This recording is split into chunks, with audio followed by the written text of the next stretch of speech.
Hello, uplifters and explorers.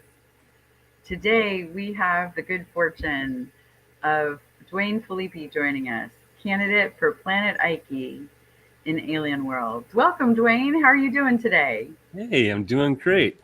Great, great to be here, Lisa. It is fun. Thank you to Corey for letting us hijack his channel in a Yeah, good way. nice job. I know. This is only the second time I've ever done it, but I'm really glad that so far so good. So anyway, I do have the chat open if anyone wants to send questions or anything. Hopefully, I'll be able to see that over on another device. But Duane and I know each other from the KROWN community, and Duane and my brother Max were founders of that community. I think, what is it, 4 years ago? Hey, TC. Oh, look, your comments are showing up. Awesome. Love that. Okay, cool. Yeah, Is it's it been, it seems like eons ago in a galaxy far, far away. way back on Earth when we had hopes Mhm. and dreams? Yeah. And I was just remembering today, too, how back when I had a EOS meetup in North County, San Diego, you literally brought a whole team of people of your own resources to visit and present. And that's actually on YouTube, that presentation, which is historical. Hey, Xander. Yeah, that was great. Yeah. That Yeah. was historic. Thanks for that, by the way. I really appreciate it. And I'm like, wait, what is this? This is, I've been in startup for years and here was this. So what, but okay, so you were around a long time ago, right? But why? Why did you get into this, Wayne? Um, I've been in blockchain for a long time, but I was never too excited and really not that great at just like buying stuff and then dropping my bag on other people at the right time. So the the trading, well, to be honest, in the early days of Bitcoin, I got into Bitcoin uh, earlier that day. We took our kids out protesting, and they wanted, it was against, was it Occupy? No, it was way earlier than that. It was like 2013, 2014. But they had the cookie monsters stealing 99% of the cookies or something. And I just remember thinking, like, protesting gets nothing done, but the kids were excited. There was a whole group. It was more of a community event. And I went to my buddies afterwards, and he had this computer running really loudly. I'm like, what is that? It's a Bitcoin miner. And I didn't understand. And but it was kind of, this system. I can kind of see the future. He's like, well, if we all had something like a network that we could all belong to, we wouldn't have to be, at the mercy of all these systems that are kind of broken. I'm like, can I buy one of those things? And so I went home with it, and I was really skeptical. I didn't know if it was going to be like, it's like, oh, it's doing this magical calculations. I'm like, I better not be hacking someone. Like, I don't know what's going on. But a couple years or a year passed, and I was down and out and needed some money. I was talking to him. He's like, well, Bitcoin's at $100. Oh, Well, get what? I'm like, well, that thing you've got running, there's like things on it and they're worth money. I didn't understand. And, after a week of going through an exchange and, all of a sudden I had some money, and I was like, oh, wow, this is incredible. And at the time, I was working for cooperatives and setting up cooperatives, and there was always this disconnect from the members taking responsibility and going the slow route of governance, and us saying, hey, we're your entrepreneur sales teams, just we'll run it. And they're like, gladly, you do this. But it fractured the team of farmers. At that time, it was organic agriculture going direct to food manufacturers. Um, there was a disconnect of that ownership with the farmers. They were just happy that we grouped them together, these people that were independent and usually didn't cooperate. We just showed them if they cooperated, we can get a lot more done. And then through businesses, I loved working hard. I loved, these new challenges, especially if people said we couldn't do it. But there was always a breakdown in whether it was, partners, or maybe not knowing how the people that were, friends, family, and business partners, spending more time with these people than your family. right? That broke down, either you didn't know how they could deal without money in the hard times, or you didn't know how they were dealing with in the great times. And, everyone signs into these legal contracts that we don't even understand. And we never had a plan for how to exit, right? And no one remembers, all the promises you made when you start, like any relationship, right? So I just saw that we tried to do all these great things, but we didn't have the systems of governance to, first of all, just keep this thing honest, like that we can point back to something that we could understand, that wasn't in legalese, that we could just get on with it, instead of with governance and ownership, and people feeling that we were equally involved. So just always, had a passion. I've been an entrepreneur my whole life. I only had one paying job. So that was incredible too. I never realized you could just work and get a paycheck at the end of the month. But the long story short, but EOS came up, and I was a little bit late. I think I got into it in February. The launch was in June, and they were showing that there's going to be like governance as a root layer. I was like, oh wow, this sounds like something I have to get into. So got some people together. We threw up some tech. Was at the launch, and at the launch met your brother Max. Met some incredible lifelong friends from Chico, and just said, okay, what are we gonna do? And I have to give credit to Luke Stokes. The go no go launch, he was up there with EOS DAC, and they had already launched their token, already dropped it on token owners. Like, I'm not like the chain was just going live, and he had already fractaled out a DAO, and saying, was really experimenting and saying, look, we're going to bring a membership in our block producer and reward these people by participating. And I was like, wait a minute, like, we can do that right now. This thing's not even launched. So yeah, a little while later, we kind of got our community formed, and we twisted the arm of Luke. We went down to Puerto Rico and said, hey, can you help, give us that tech that you've been using on your EOS DAC block producer? So yeah, we were the first, after EOS DAC, to use their DAC software. And the most exciting part about that really was us launching the KROWN token and having really high, big dreams. We had a corporate affiliate that I was working with that they had products in every country.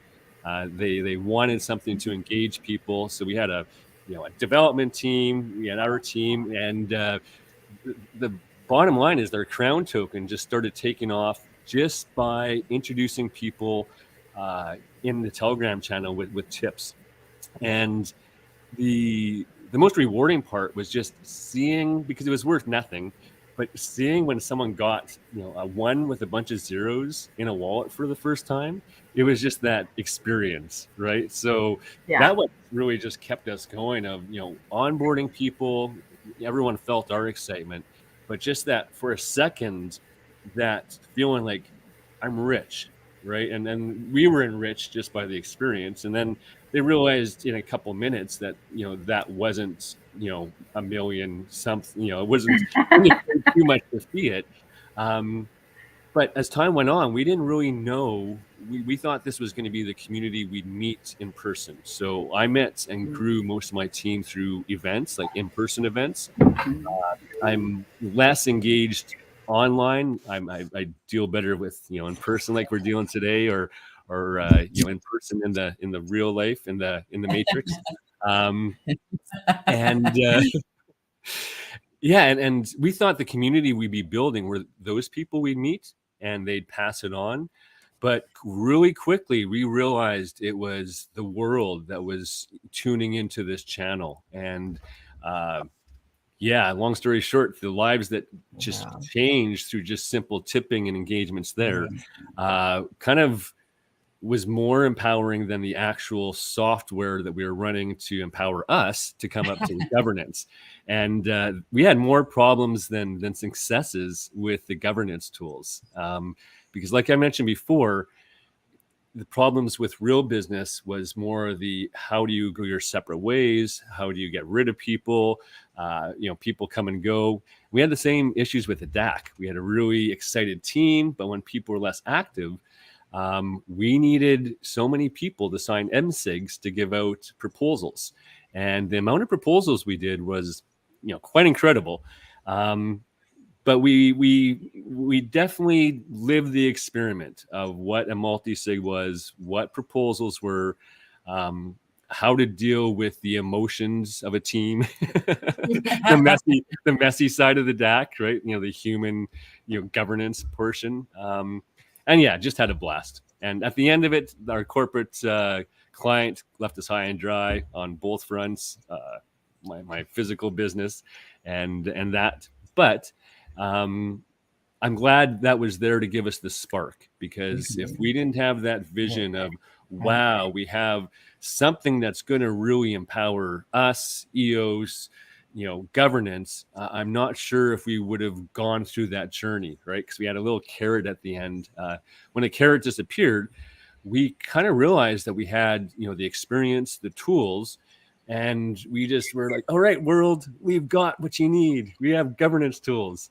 And there was no lineup of people waiting for it. Like, what's going on? Where's all the people that see the vision, right? Yeah.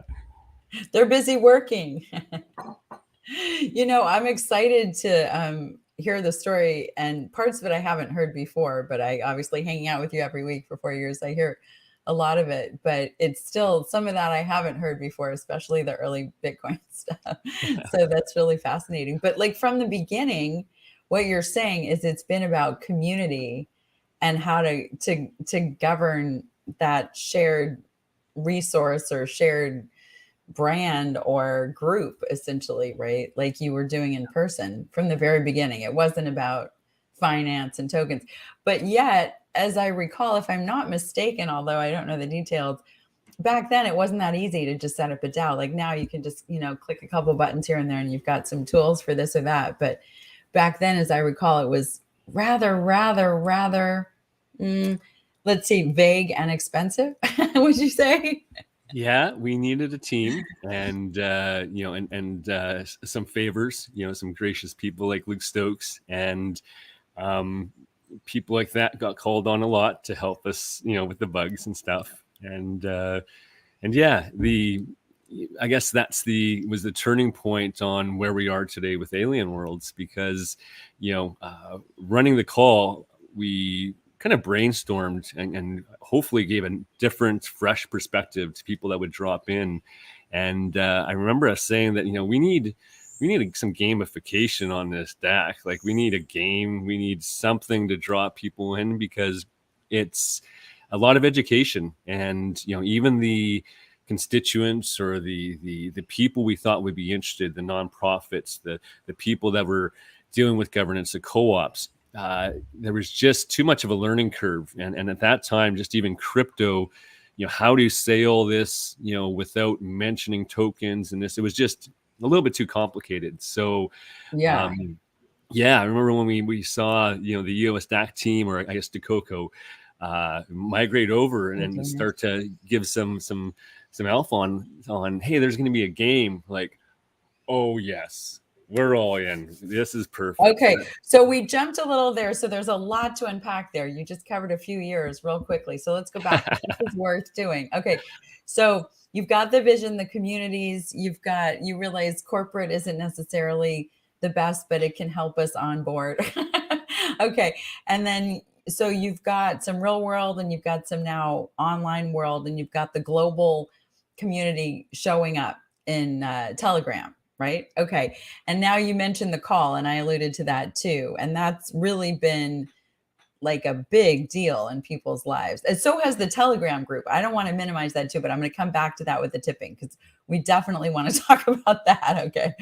And Elon Musk, if you're listening, if you're the one listener out there, no, you're going to want to hear about that. Okay. But let's just go into the call for a minute, because that's been going for almost 4 years, right? Right. So tell us about the call. It's every Thursday, 1600 UTC. And in the early days, we'd have 2 calls, and that Thursday was the community call. So it was really an open forum. There was never an agenda.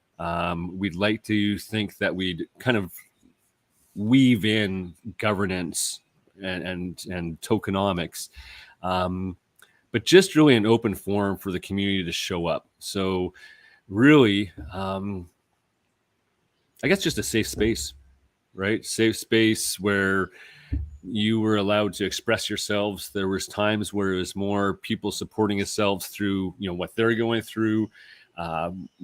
Early days, more of us just, getting the community excited to explain the, different opportunities and worker proposals and translations and what was the That's a whole thing. what were the dares called? Oh shoot, I can't remember, but daring people to do stuff for KROWN. I can't remember the terminology now, but yeah, just kind of firing people up. And then, thanks to yourself and other community members, you kind of branched out to say, hey, do you need to brainstorm? Do you need to, just talk things through? So, we really that way of no judgment of bringing people in and just honestly giving them our honest opinions and like brainstorming had a lot of value, right? Because you can think of things, but if you don't have someone to throw it past, you know what I mean? Someone to talk it out with. Right. It kind of just goes around and around in your head. So, for a lot of communities, we were able to bring them in and just say, yeah, you're right. And just empower them and pump them up or just give them some ideas on governance, tokenomics. Yeah. So there's been a diehard group, you know what I mean? There's still people on the call like myself that have been there for 4 years. So, and it's just incredible to see where everyone's branched off to, where their passions are. And some very, very elegant, well-spoken people as well. And I guess, if I was to sum it up, I guess a safe space, really, right? Where people weren't shy and weren't embarrassed to be themselves. Very true. Very true. It almost has seemed like a workplace of the future where we're no longer necessarily working in traditional companies, but we still are gathering together. And I know I've invited many people over the years to come, this week or that week and ongoing, but to chat about what they're thinking in their projects. And many times I've gone for wise advice too. Like the first time I learned about bots while I was working in Alien Worlds, I was like, hey, KROWN, what's going on? And they're like, don't worry. I'm like, so I've still been trying to sort that out, but it gave me a perspective so I didn't have to freak out and I could create game paths for many players. But there's a lot. I've seen, quite a few other games too, but I should let them tell that in their story. But we've heard some of those in the past about them coming to KROWN. Okay, so back to the Telegram for a minute. Mm-hmm. Let's chat about that. So there's something that was different about the KROWN Telegram groups, but initially the first one, which is at KROWN Token, I believe it's KROWN Token and DAC group. So tell us about the Telegram group. Well, thanks to Saeed, early days, we had one of the first, tipping bots. So, that was a great engagement, right? So, and just interesting to see when you have fun and you have, a little bit of engagement, how a community forms and just takes over. So, and so passionate, right? Like I remember Jem one time, saying, hey, we've got someone in here that's double dipping and like going to town, like, blockchain analysis, full report. And nobody here has a paid position. There was people that showed up continuously that we knew and trusted that got worker proposals for different things like translation or, newsletters or daring people to do things for KROWN. So there was a number of worker proposals.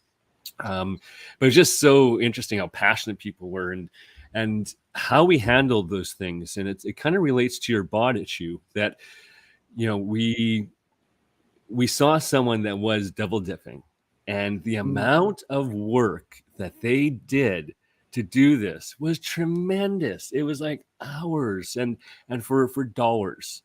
So it took us a lot of those calls to bring in the other members that were concerned about this, to just have a dialogue saying, like, instead of shaming these people, instead of pushing them away, why don't we invite them? And why don't we offer them more? If they're going to be that active, these people are obviously like intelligent. They obviously are committed, and they obviously have some time.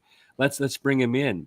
And some of those people ended up being, you know, honorable, righteous, you know, incredible members, but we just rewarded them instead of punishing them. Right. And yeah, we've taken the stance with these, you know, I'm not sure if you can say bots, but, you know, people we can identify that look like they might be not treating the community equitably because they're maybe taking more than their share. Well, once again, they're doing all this work. How do we invite them and maybe just reward the other people that are, you know, validated or we know? So it's just a really interesting kind of a way of dealing with people, instead of just pushing people away, just trying to understand them, trying to learn their motives, seeing what they were doing. Like, they were just grinding it out to make a few $100s for rent every month, like the rest of us, right? And just add a few more skills, and just inviting them and not making them feel guilty for doing something wrong, and saying, you are valuable and that's great, come join us over here. So it's been kind of the motto, I believe, of the KROWN group. Yeah, I've seen on Ethereum a lot of games like Dark Forest create different play paths for different audiences, even subcategories of different automated players and people with different development skills and so forth. And it'll probably be a good thing for us to explore more in the future, because, like you say, we can bring people in to help build communities and resources for people. And if everyone knows that there are paths that one can play to earn, right, and do well, because I guess the challenge is for the average player, right? They go into a game, and if they feel like someone is taking out 20,000 of what they're taking just because they can, you know, do something a certain way or not, they're not thrilled about it. And it dramatically decreases like what they're able to play for in terms of points or NFTs or any of the tokens, which, as someone on the wax space recently said, the fiat off ramp, right? For those who want a fiat off ramp, you know, to be able to survive, or others. Some people want to collect things, NFTs, mementos. Some people want tokens to play the game. Some people want tokens to trade to play other games. Like, it's really become fascinating. And really, there is a significant story there. The KROWN community in Telegram really, they took on these roles through the worker proposals, right? And I think that's really significant to review a little bit, because that ties into the technology, it ties in to the community, the governance aspect, the engagement aspect of it, and really, like, what has led to, you know, in many ways, Alien Worlds DAOs now. And I believe that part is, you know, there's going to be a worker proposal system in the planetary DAOs as well. So what is a worker proposal system? For those who, well, for those, anyone actually, because even if we know, it's always new, right? Yeah. What's the latest? Well, it's interesting to see the iterations of that, right? Of how now we have, you know, funding mechanisms on different chains using quadratic voting and different ways to, you know, put in a proposal, put in a pitch to the community on promises you're going to do in the future, right? So it's saying, trust me, give me some money now, and I'll deliver.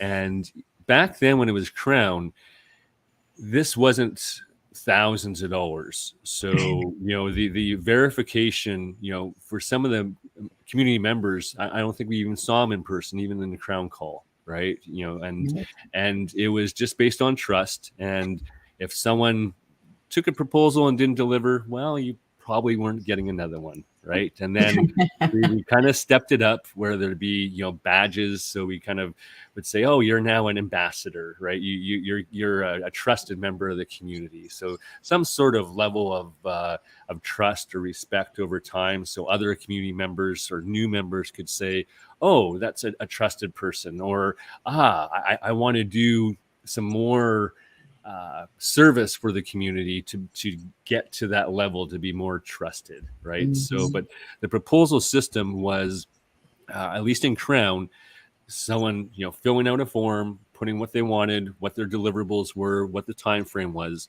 and then the custodians. And in our case, it was quite a high bar. We had 11 custodians, so I believe it was 7 out of 11 would have to pass that. Say, discuss it. So we'd have a separate kind of not public meeting, and we discuss the proposals, and then in our Thursday meetings, say which ones received it, and then all have to turn the key or the MSIG on at the same time. And that was the learning on that. Like I alluded to a little bit, was how do you make sure your custodians are active? So we had longer terms for our custodians. So some of our custodians came and left. So the difficult part of that whole process was more on the custodian side of making sure that we had some incentivization or some sort of gamification on who got to sign up first, so we could get those proposals out quickly. Now, when you're dealing with larger sums, it's more, I guess, when it's small and a small community, this works great. To scale it, it's who are those trusted community members, and how do we know that they're going to deliver? And then how does that reflect on the custodians, right? Is that, if I guess if there's a bunch of us right now that received a bunch of Trillium and we gave out a bunch of proposals and those people disappeared, you would look badly on the custodians, right? More so than probably the people that disappeared with the Trillium. Yeah. Right? So some systems are maybe needed to know those members if they're not known, and probably different layers of verification, different systems. But yeah, that was and we were using EOS DAC. So I'm knowing the Dakoko team, that was their genesis. It's probably fairly similar to DAC Factory or something like that. So that for people who don't know EOS DAC, what does that mean?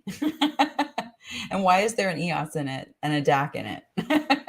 Right. Well, like I mentioned, that first impression of the EOS no-go launch with Luke Stoke talking about EOS DAC, they were a block producer. And to run a DAC as a block producer, they produced some software called EOS DAC. And that's what KROWN DAC used. And then later, using us as an experiment, and we knew it was an experiment. We knew that it was going to be, early beta kind of software. They wanted to produce a DAC in a box where you wouldn't have to go through the trials and tribulations like we did. You didn't need a whole development team, that they'd be hosting it, that you'd pay a little bit of money, and you'd have a suite of DAC software. And one of the tools or modules in it would be this worker proposal system.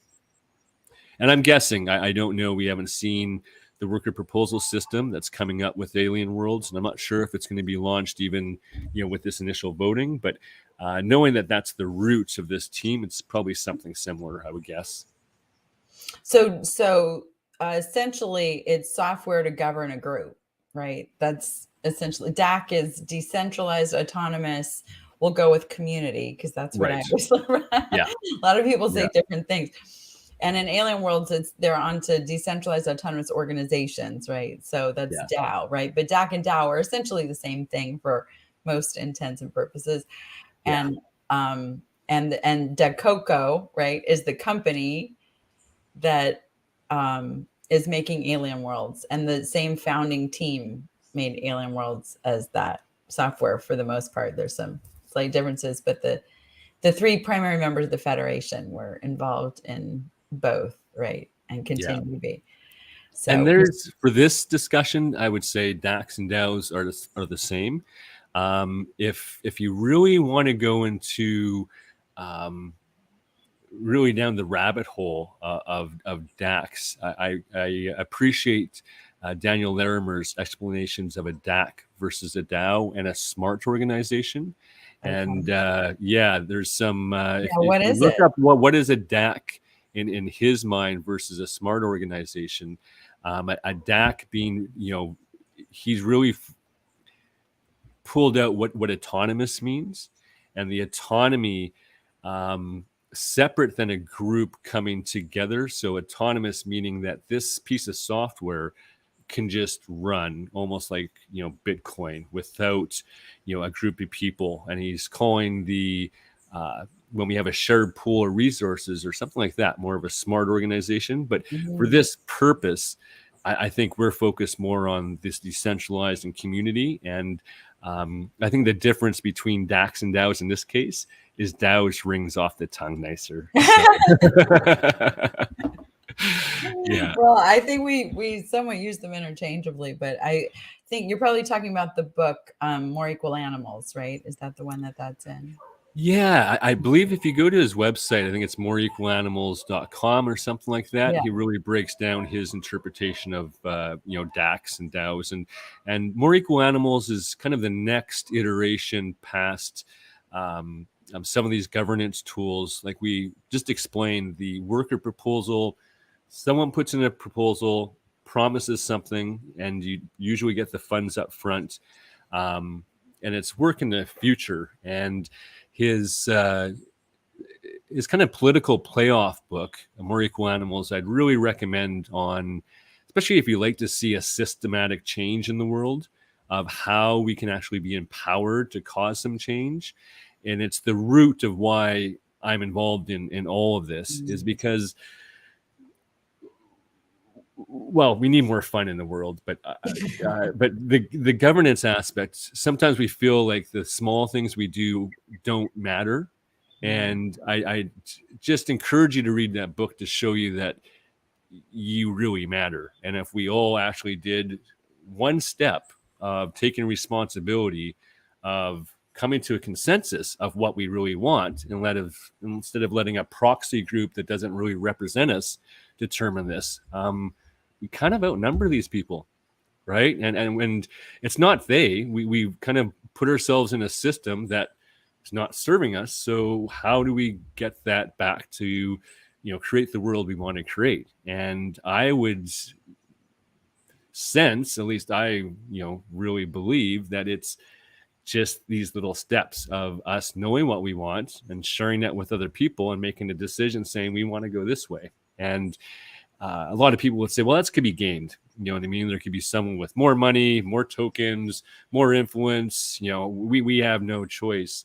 And his book really illustrates how randomization and groups can, the book is a little bit more about U.S. politics, but kind of outlines a way that we can break out of a two-party system and actually get the people that are most qualified to come to consensus in charge. So we've been using that same system called Fractally in every week to come to consensus. And it's really network to earn, I guess, would be maybe the way, because it's really taking the heart of the KROWN community of, we feel it's important to come together, share some ideas and some passions, but very different from KROWN, where it's very structured. So and I really appreciate that. Like KROWN, we can go on for 4 or 5 hours sometimes, and it's great. I have the time set aside for it, so it's enjoyable. But if I get into someone else's call where I don't have the time, and it would just be a free for all like that, I get frustrated. I want to see some deliverables. I want to see some action. And this is a very concise hour meeting to now reward people for what they've done. So a different way of allocating resources, instead of someone giving a proposal saying, promise, trust me, I'm going to do this in the future. we have people coming to the meetings and saying, check it out, look what I've done last week. So kind of a nice balancing act, right? And there's less risk because you're not, well, I should explain the meeting. We come together, everyone has about 3-4 minutes, very brief, of what you're passionate about. What have you done for Alien Worlds in the last week? What has your community done? What have you done for governance? How does it tie into Alien Worlds? And we break into random groups. So a randomization that we enter a group of 6 people on a Zoom breakout room, and we receive an allocation of tokens and NFTs and different things if the group comes to consensus on who we feel contributed the most. So it's not a personal thing. It's not who we like the most, who's looking the best that day, or who spoke the best. It's really about what did you do? And it takes away from the people that can really present well and are usually the people that take over the conversation.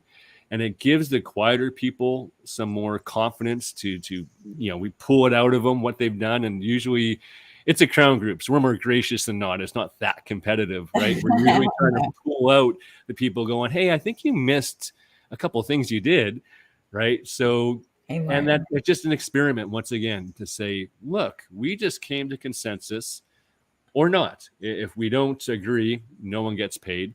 We've always come to consensus, but we've found, thanks to Jason, part of the call, you've termed a enthusiastic consensus versus just consensus, meaning that we're all totally enthusiastic about, yes, this is the order that this person, came, is going to get the most allocation, get the most that week, versus just consensus, where someone gave in just to get in consensus, that they really weren't, thrilled about the order, but in the sake of consensus and getting through the next step, we all, came to a decision. So, different iteration. I'm sorry. Why is consensus important for governance? You need to come to consensus as your group of candidates on we don't know a lot yet about how this new governance is going to work in Alien Worlds, but we do know that there's 5 people per planet going up for governance. And we know that they're going to be given some allocation. How do we decide and come to consensus on where that's going? Like, if we don't practice how to come to consensus, it might just be a stalemate. You know what I mean? Maybe Duane's not a great actor, and I'm only in there for a week, and I just don't agree with anyone just to be that person. So, I think it's in the bigger scale of things.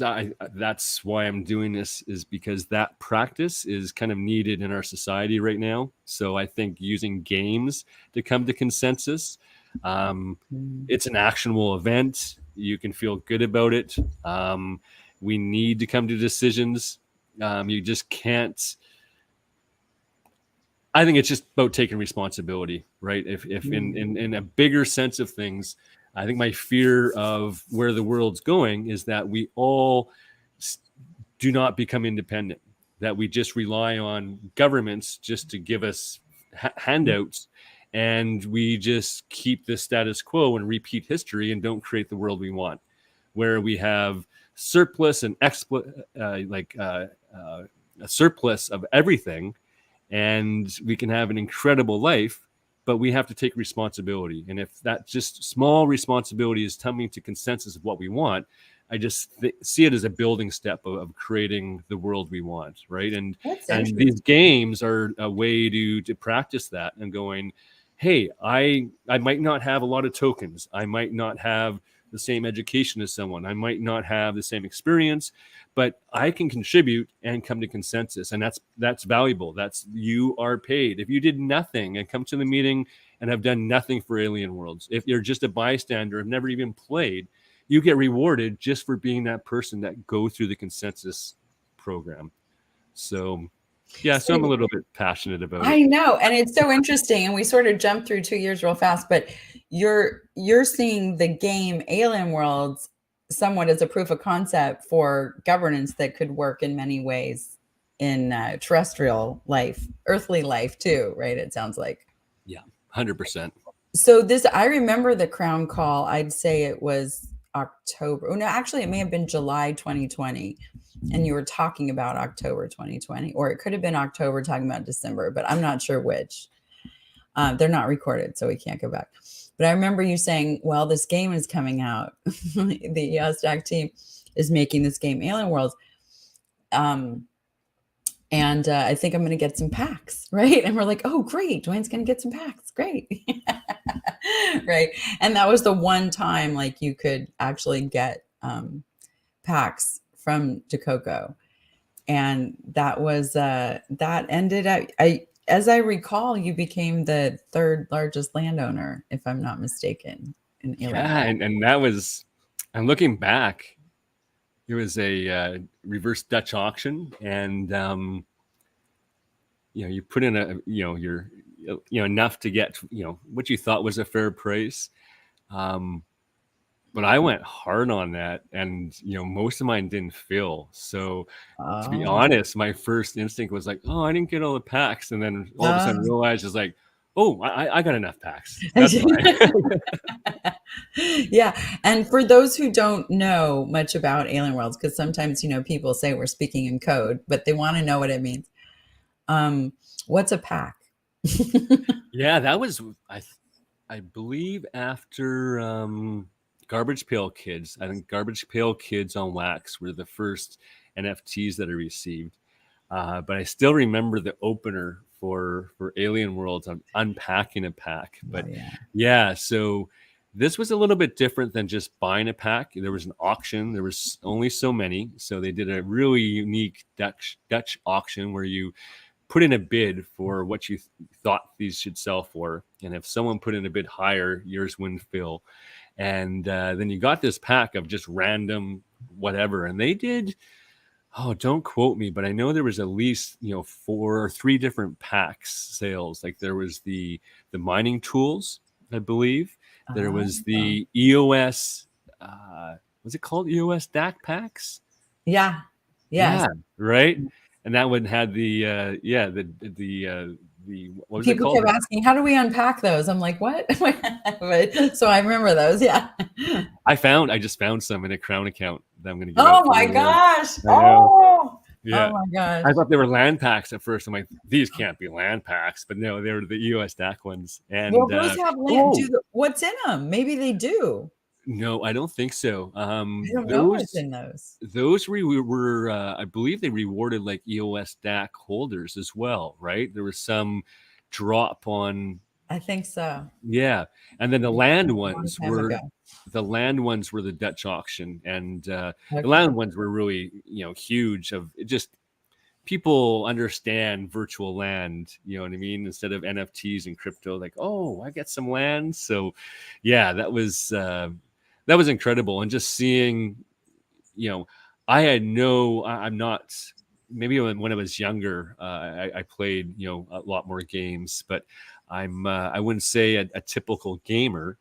And, I just got him going, hey, I'm supporting the EOS DAC guys, right? Like, yes, I have no idea where they're going with this, but yes, I'm all in. So I didn't really have funds to go in a lot of projects or anything, but that one was like, hey, yes, it doesn't matter if these guys succeed or fail. This is another iteration. Let's go all in. And yeah, it's been an incredible journey since then. Like I'm glad it was around. I'm glad that we were tuned in to just, let people know that early that, something was going on. Right.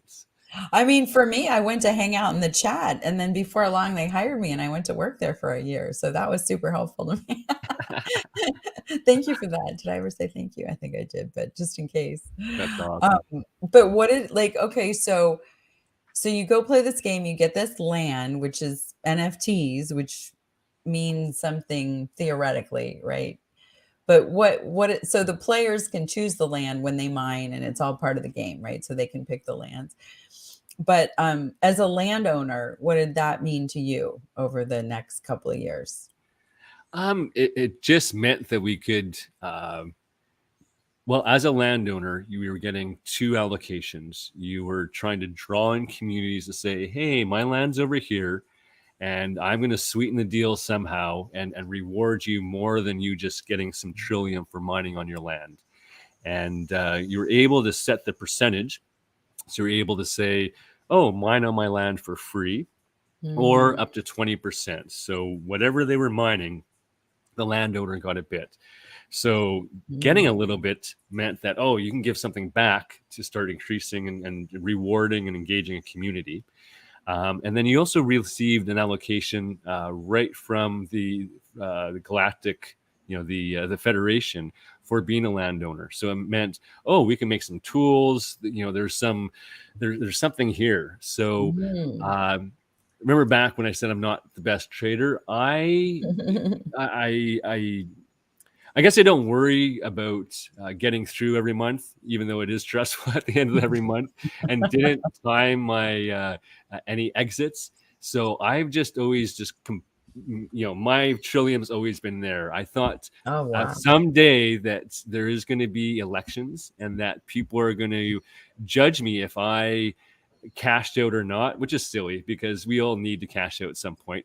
But for more of a righteous reason, I kept my trillium staked to these planets so that when this day came, when there's elections, I could say, you could look on the blockchain that Duane's stake on Neri has always been the same, and I've been number 2 staker, number 2 staker on Neron, and that every single planet you can check my account and I staked. And why that's important is that the amount of trillium trickling down into each planet and how much all the miners received was dependent on how many people like me staked to those planets. So being a larger staker, or at least staying in the game when you had other options to use your trillium for, cashing out or going to play a game that would give you a bit of a return, or buying other, assets, keeping it in there kept that flow, high. And so that's one thing that I haven't mentioned in this whole elections. I should write up, but yeah, I stuck in there for you guys. And, you've been supporting the miners all along, right? And then we started a party called Kinder Miners, and we got a bunch of landowners that saw the same vision, where we put some of our trillium every day into giving back. So I'm not sure how much it is, but it was between 50 and 100 wax a day for the last 2 years, NFTs. And we rewarded people that I can't say if they were people, but we rewarded people that we thought were potentially more human than just, script players. By rewarding people more if they mined a certain amount. So, and it was just a simple algorithm. It was if your mine was lower than a certain amount, you got 1 ticket into the daily draw. If you mined more than that, you got more. But yeah, so we gave back to just say, hey, mine over here, and you're going to receive something back. And you mentioned experiments earlier, and this is a good example of one of them, or several of them actually. And I've really learned that from the KROWN community, to experiment, right? Rather than promising a big long path. I mean, unless you have a lot of resources and you can really be committed to it, but maybe do a weekly event and start, right? And with Kinder Miners, you really hit it every week, right, for a long time, rewarding people, and testing that early on to get it just right. And there, I mean, I doubt if we could even remember all of the experiments that the KROWN communities have done. One of my favorites, of course, is asking in the group one day, what would you put in a virtual town? And 150 people later, we have the imaginary KROWNlandia, which happens to be hosting the calendar for all of the community events right now. If anyone wants to go to KROWNlandia.com with a K. So, but that's a good example of the experiments that have been of value to the community instead of just trying to imagine things that are busy work for everyone that may or may not be helpful to people, right?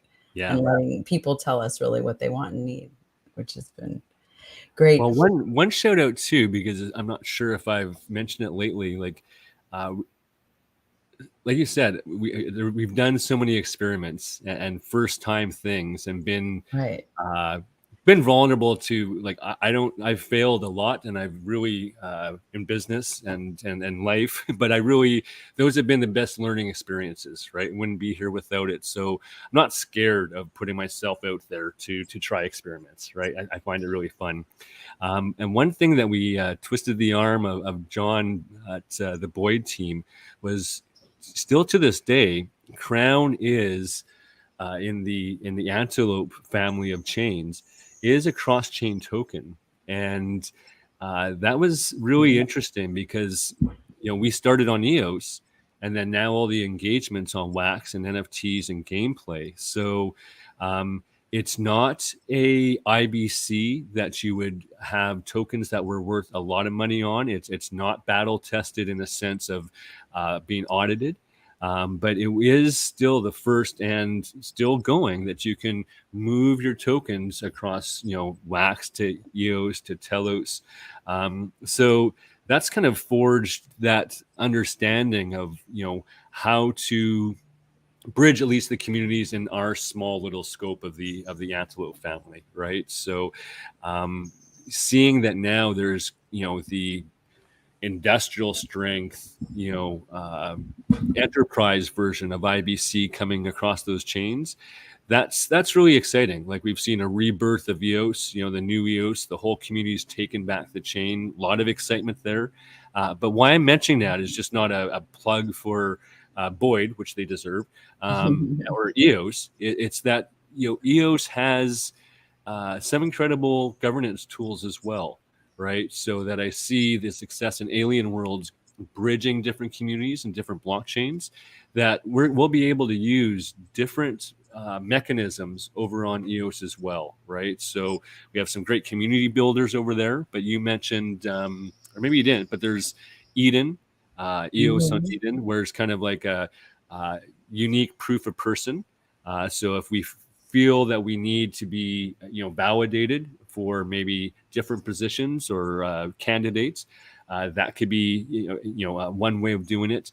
We have Pomelo, which, I really, it looks like it's just a simple integration for us to use funds from the planets to then quadratically increase them based on what the community feels needs funding. So I'm just not happy with receiving funds, I guess is what I'm saying. There's a way for us to take these funds and get 3 times as much funds, right?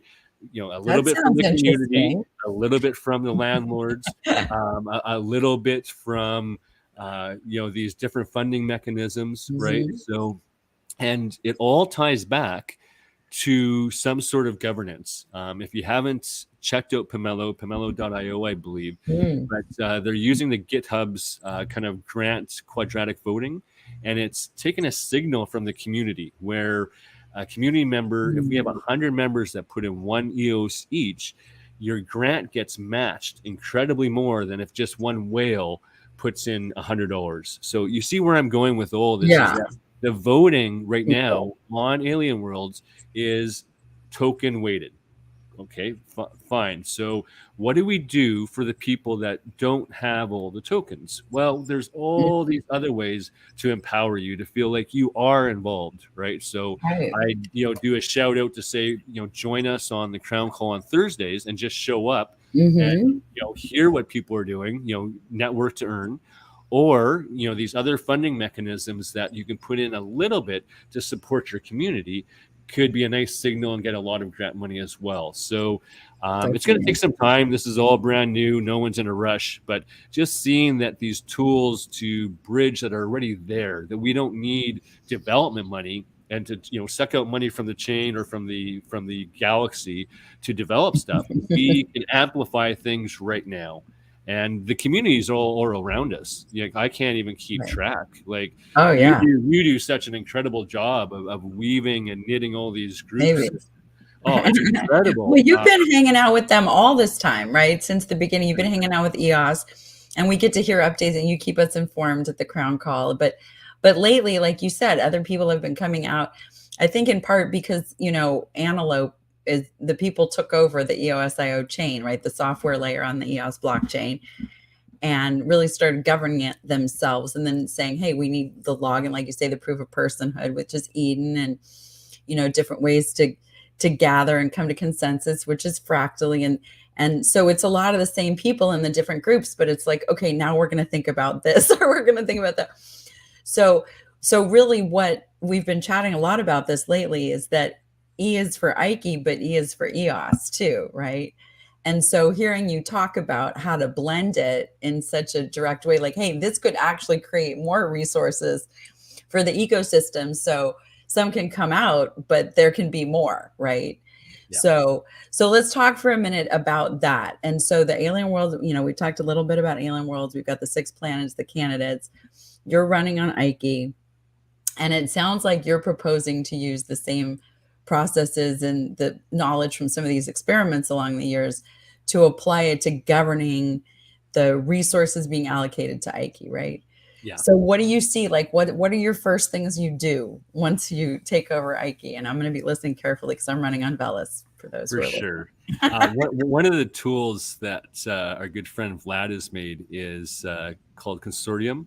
And it's the first kind of signal station that we could, reach out to the community and use something that we're documenting how we're governing, because, it's the next steps of where funds go and what proposals and which communities and all the fun we want is exciting.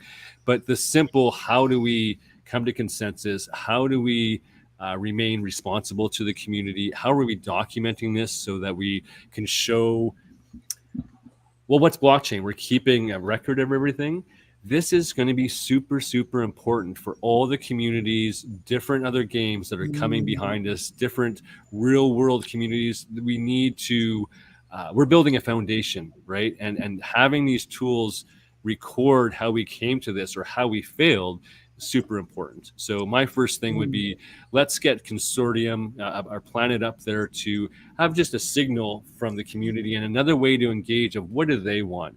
And what I found is not, we're a small fraction of people that are excited about governance, right? It's a small percentage of the overall group, and that's fine. I don't expect everyone to be excited, but how do we gamify it a little bit to get people to just pull out what they're interested in, what they see the direction?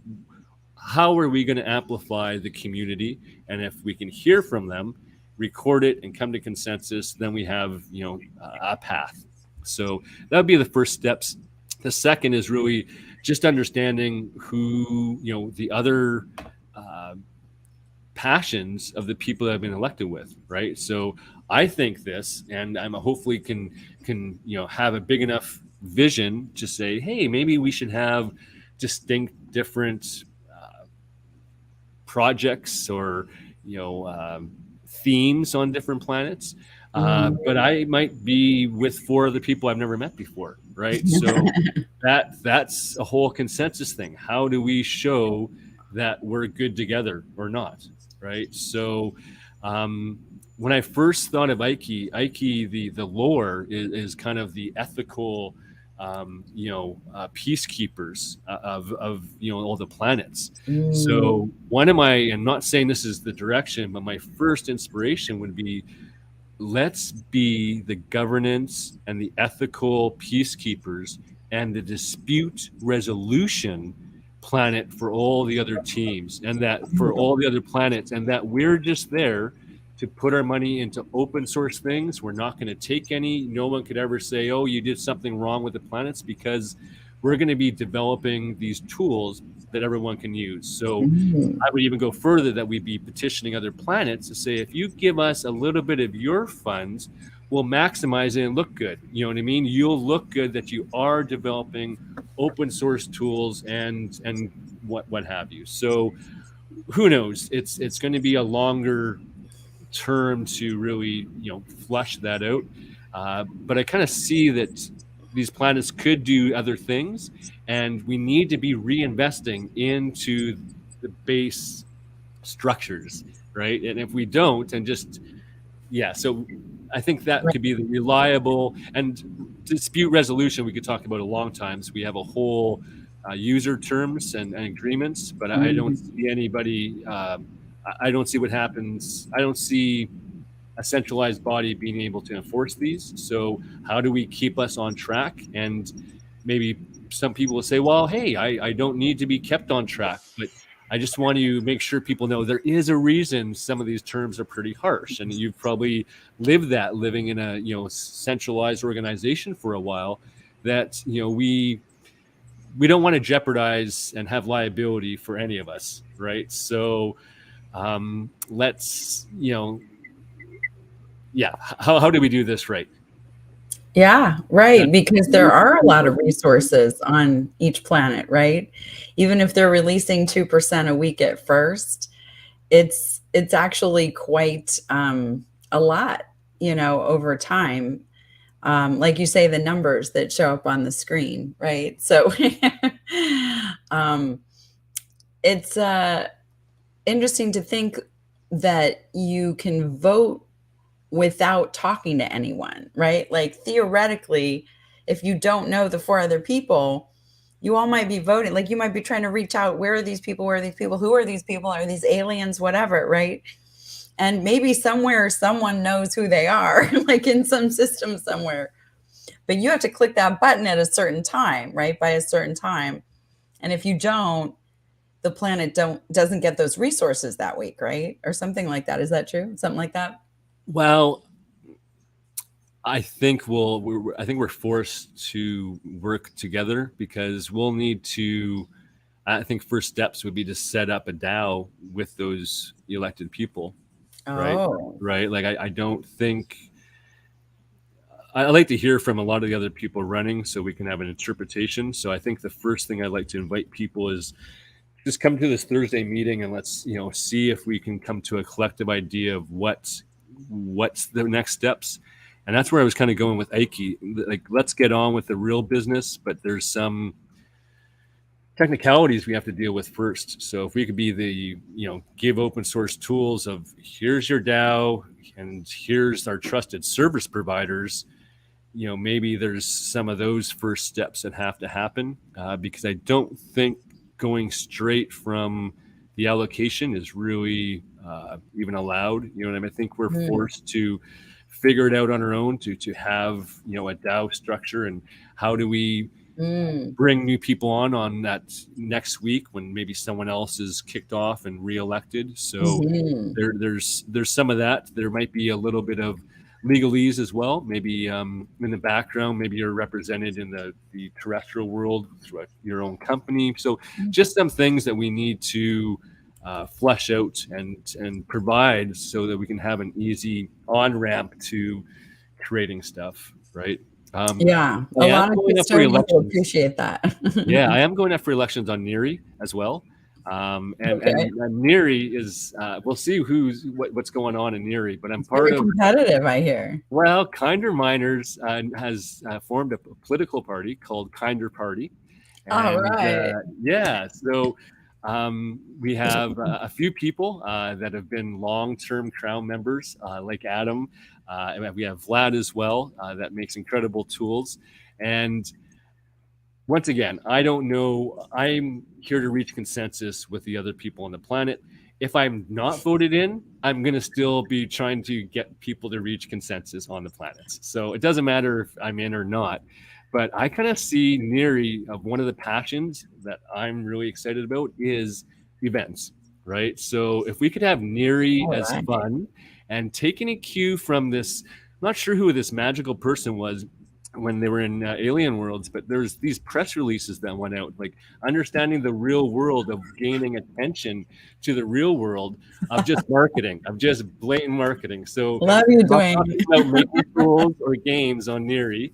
Like, there's other planets that I know we could help out and make games, and what other other fun engagements. But how about just marketing and big marketing All to right. the world, and press I release vote for that. and events, virtual, small little events leading up to a big national events. I can see sponsoring meetups to get meetups to be into like Oh a yeah. little bit of events. So who knows? That's we'll see what everyone else is thinking. There's a lot of we've got monkeys running around. We've got JR. We've got a lot of people that I'm sure have incredible ideas on what to do. So once again, maybe there's a consensus model on what that looks like.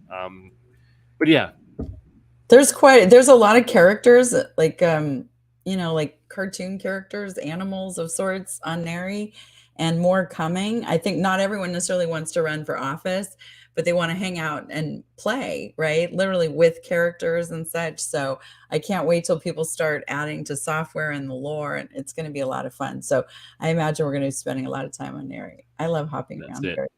That's it. I want to mention something like storytelling and lore is like going to drive a lot of it. And I really appreciate that people are really into that. This fractally method, I'm not sure which EOS storybook comic book used it. I tuned into some channel, so I'll try and find it so we can post it later. But everyone would come with their next part of the story.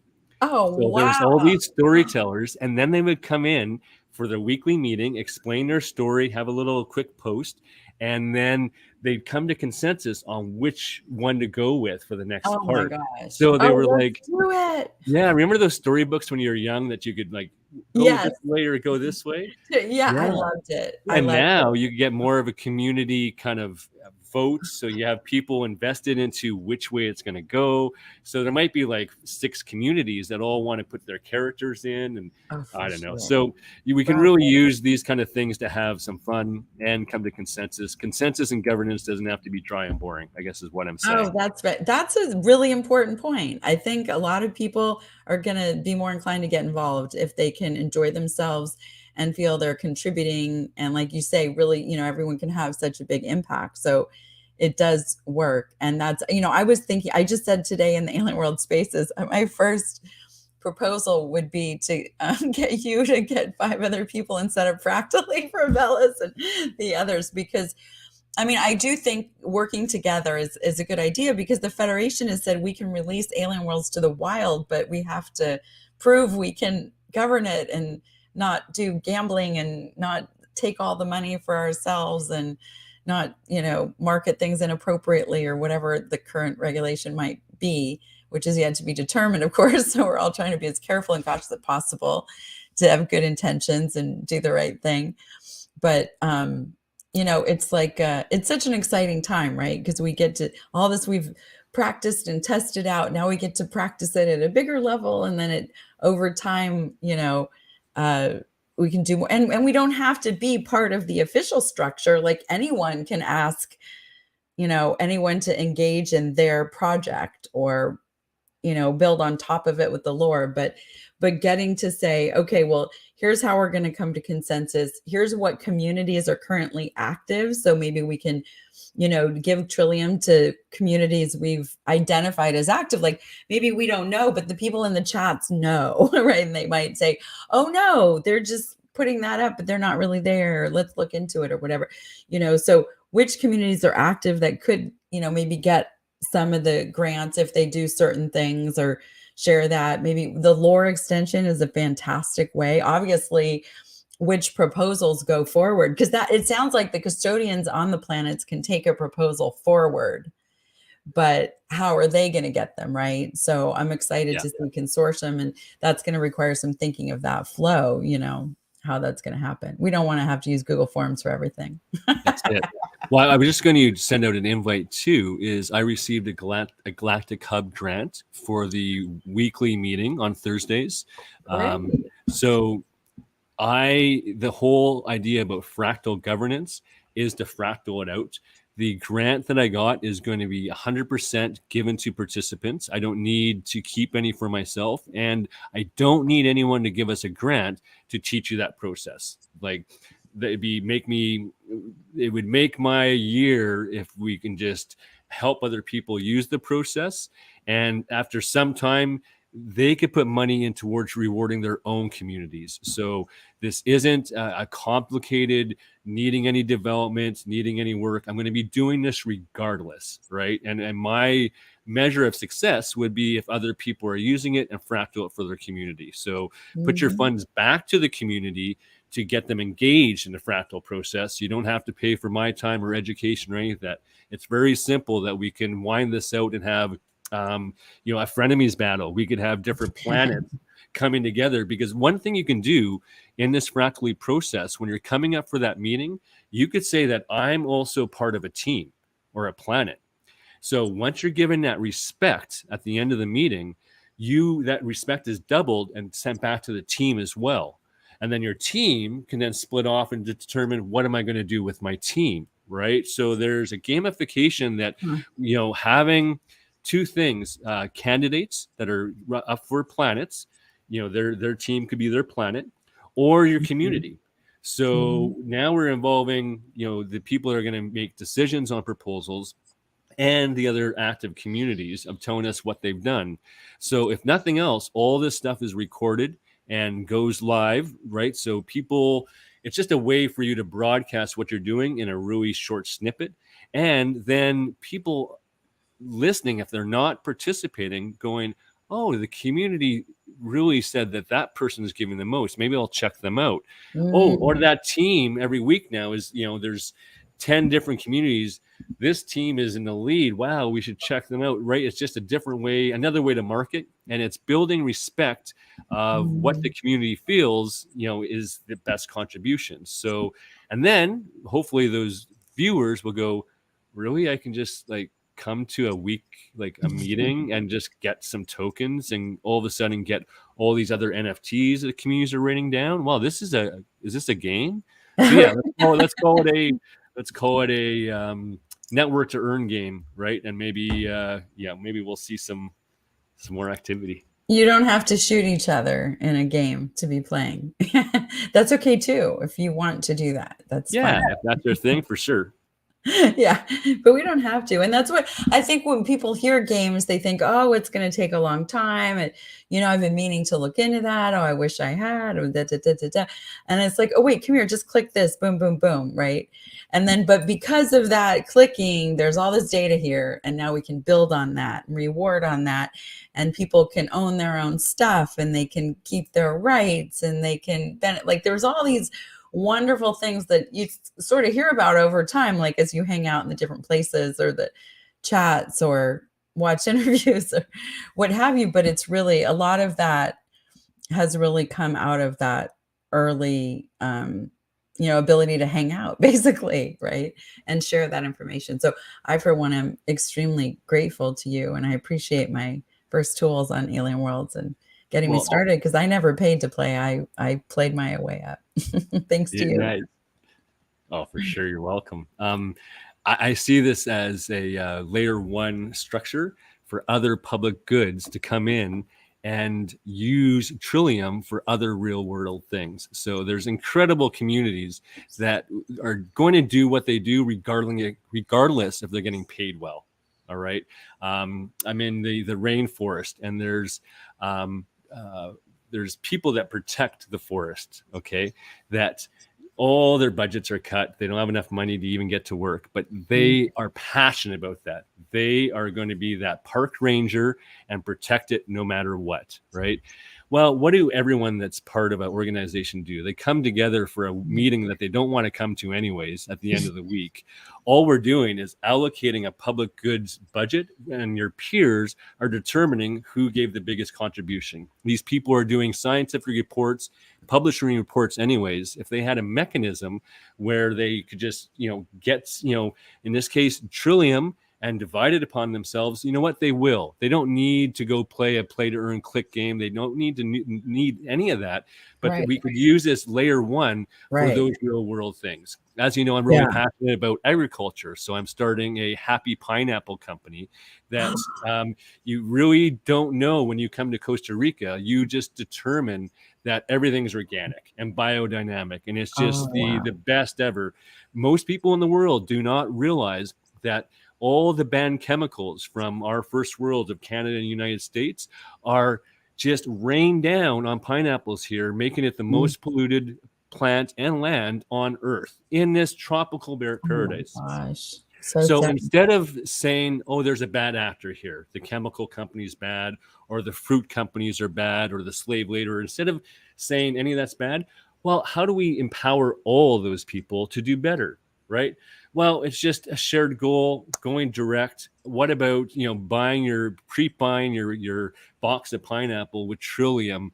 And does it matter if they know that it's part of a game? No, it's just part of, hey, can we come together and form a little community group that now has to go in on a box of pineapple instead of giving a retailer 50%, or, it's just a reallocation of funds. Nobody is bad in this new world. Just the allocation is wrong in this old, shitcoin economy of the matrix, right? So if we just change it up a bit, we could really empower this whole metaverse that we're starting way beyond these games that, you're looking at now. So yeah, it's exciting. It's exciting. I can't wait. Pineapples with NFT.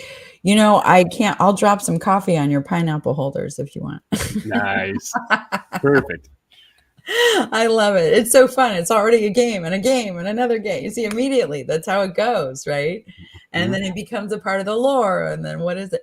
And someday someone will be playing the game and they'll just think it was built that way, but it actually emerges, right? Oh, it's so fun. And that's really what this amazing technology allows us to do. And we've seen it. I think we would be remiss if we didn't give a shout out to our community managers in the various KROWN communities, because they're with us so often. We sometimes forget, but they're all day, all the time, everywhere. Thank God. And you mentioned Jem, right? Which I think may have been our first KROWN community manager, if I'm not mistaken. Yeah, I think so. But, Mr. T and Nicholas and AJ and others have come in over the time. Forgive me if I'm forgetting anyone. But I know in Lisa's coffee shop, they helped me tip. So when someone would come and ask for coffee, right, which was the play action, they would get a sticker sent back to them and they would get a KROWN tip, right? And then the tippers would get tips for tipping. So it was this ecosystem, and it was people from around the world, like you say, a global community. And creating that community was okay, here's a bunch of people that we're going to experiment together and try this. And they were finding value in it. They were, using the fiat off-ramp when needed, and it was making a big difference in their lives. And when we went to Alien Worlds, a lot of the people came with because they were the ones who knew how to do it, right? Who knew how to be in communities and respond to people, and with a reward community mentality. And so you could see more and more communities show up. And also a shout out to Telegram, because without Telegram, I'm not sure any of this would have happened on any front, right? So that where we can have the different public groups and private groups, but the public groups are really the big ones. And then of course, Saeed for adding the tipping so that we could demonstrate that. But now that people have wallets and they have NFTs and such, they can do all of that, those game actions outside of that. But still to this day, many community managers have joined, and Derica too. She was early on, right there with Jem. And I'll think of others and wish I'd said them, but you all know I love you so much and grateful every single day. I mean, I still hear from them all the time, and I'm sure you do too. And they're around in our chats and still graciously helping people and just being super supportive. And I like to consider myself a community manager first. Data Junkie was in EOS early on, and I always tell him he was the first community manager I know of. And so, set the tone. But that's the community. I think we've really highlighted today, hopefully anyway, that the communities are more than just like a group around the game. It's a lot of groups that are playing, but then thinking of other things they could do and create, and getting resources and sharing resources, and increasingly needing to govern those resources, right? Like make decisions, come to consensus on how and what to do, right? Like it's easy if it's just a couple of us, but if it's a lot of stuff and how do we do it right? Like a lot of people help, and it creates that better world for us. So that's pretty exciting. So, and by the way, you mentioned Adam, and not a lot of people on Wax know about Adam. Is he being mysterious, or are you able to share some info about Adam? Adam is not as active in a lot of the socials, but he's been with KROWN from the very beginning. So I've known him for a long time, and his passion is the same as ours. It's governance. You know what I mean? Like he kind of treats life like all of us should. I think like he's already made it. You know what I mean? He doesn't need any fame or glory, but the exciting part is he's his experience in political, campaigns and different things like that. So a lot of experience on how to work with people. And yeah, I'm proud that he's, part of our kinder party. So Awesome. he's a lot of insight on how to, further governance and how to do the right thing. So I think you'll be hearing a little bit more from him. And he's a rather well-regarded historian, if I recall correctly, on Ethereum chain. And so hopefully he's capturing what we're doing too. Yeah. A lot of people are calling for a documentary, so we'll see if we might have to circle back around that. So documentary. I know. A documentary. Exactly. Yeah. I think actually I have some notes with that at the top. Documentary? No, we'll stick documentary. It works in that case. Use whatever works for the time, right? So, Duane, what else should we be talking about? I feel like we've covered an awful lot, but maybe is there anything else that we should be bringing out? Well, we've got a hold of the Uplifters StreamYard. Yeah, I'm just really glad you mentioned the community managers, because just seeing people like yourself and all the community managers that are living and breathing this every day, that aren't doing it for the pat on the back or the money, but just let's just recognize and give them a pat on the back and realize that they stitch and keep that community together, because a lot of us have the freedom of coming and going. We have other things going on, and to see the I just know how much work it is, right? And that it's so much passion, and that's community, right? And if we can find the mechanisms to reward them, even though they don't ask, how do we do that? Because we've talked about ways of asking for funds, right? With worker proposals, the fractally method, what have you done last week? But a lot of these people are very humble and, aren't stepping up. So maybe that's just a group upon itself that we could start in fractally of, hey, let's all come to consensus on which community member, even if they're not partaking this week, is getting like the number one spot, right? Like, yeah, it's interesting. And I definitely noticed this is not everyone around the world has great internet or great technology, right? Like I've thought it would be great to have a program where we can give grants of technology, because someone with a new phone or computer or tablet can do a lot for the world, right? That's just the way it is. And not everyone has access to that, regardless of where they are. So, and some things are more expensive in some places, right? Like San Francisco might be a lot more expensive than someplace else, but then again, it might not. It just depends how hard it is to get the computer there, right? So there's definitely need for that. Not everyone can go online to Zoom or Twitter Spaces, the latest thing, which is super, super heavy. Yep. So, well, even say that meetup, you know what I mean? If these local, the whole marketing of NERI of meetups and growing that into regional things, like who's leading that meetup? Do they have the technology they need? So once again, sort of that ambassador role, right? That could be a grant of like, oh, now this is available for people at that meetup. All right.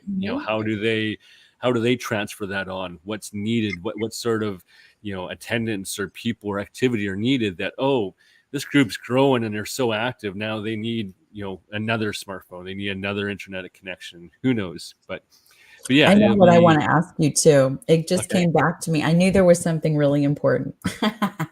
I'm dying to know your opinion about this.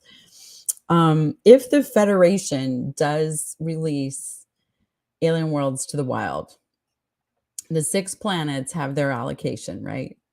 There's been some talk of a planetary federation that would help to govern the 6 planets. Mm-hmm. But at the same time, my concern is, let's say Dakoko also provides some operational funds, or, in addition to the trillion rewards, so that, the people who are working on the game could continue working on the game through worker proposals and such.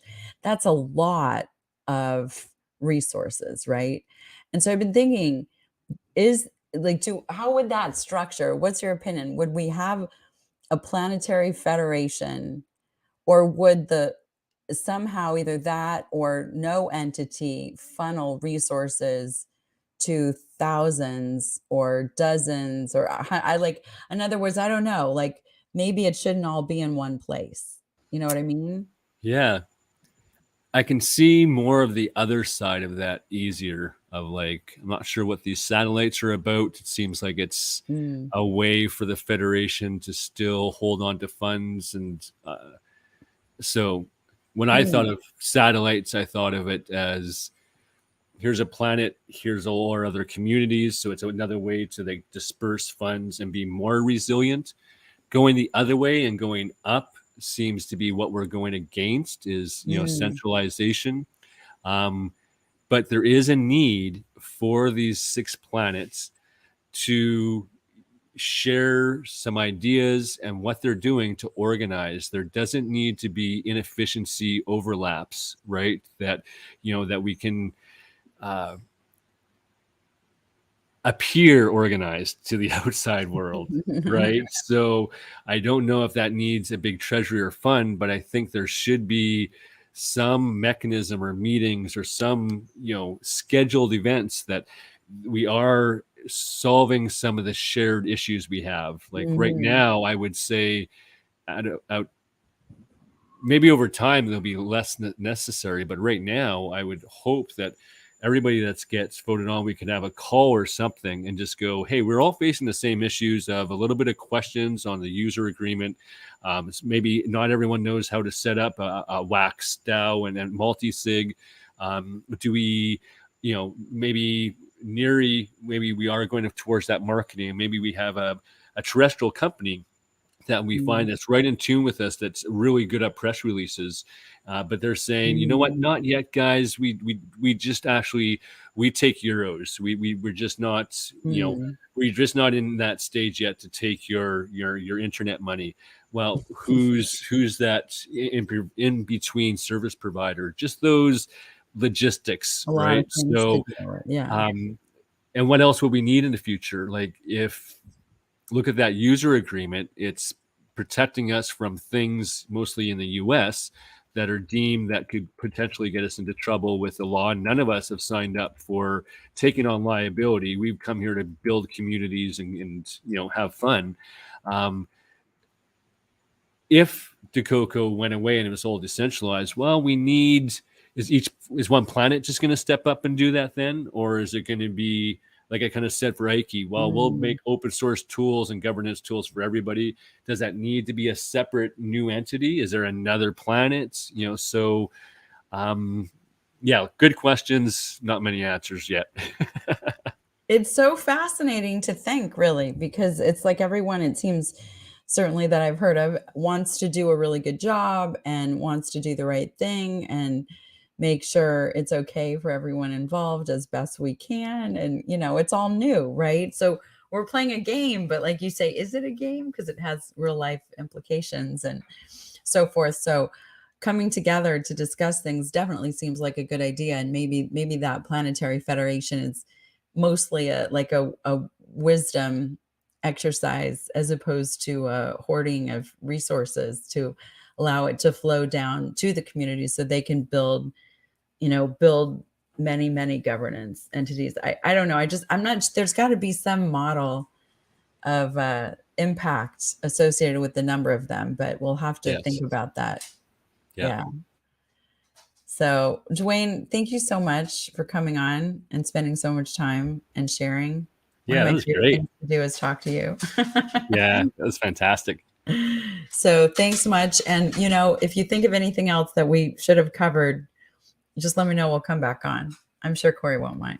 He's a big Perfect. fan too. I know he's come to the call many times, as have most of the people in our chat and around in the communities too. So hopefully anyone new who's listening later will feel free to come on over too. And I think I put the links in the description. So Perfect. and we have elections. What is it? It's 2. I don't know. Is it 1 or 2 days? We don't know what time it is that the elections are. Yeah, I think it's the 2nd, but depending where you live, when is that? Okay. That could be as early as tonight, maybe. Oh, is it? Okay, I don't thought it was know. the 3rd. I don't know. We're gonna have to see if we can pin that down because it does cover like 3 days potentially, and so we need to make sure. Right. But you know, that's part of the game is are you getting the votes in ahead or last minute or whatever. So, and for anyone who wants to vote, I believe the link is in the description. If you already have Trillium, you can go to play.alienworlds.io and you can click on governance, but I think you can also go to /syndicates if I'm not mistaken. Yeah. And then whatever planet you want. And in Telegram and Twitter, we have chats that we set up as community members for @planet, whatever it is, @planet Velas, @planet Neri, @planet Ike. So hope to see you all there and at the KROWN call. So anyway, great. Thanks again, Duane. Thanks so much, Lisa. I really appreciate you. You too.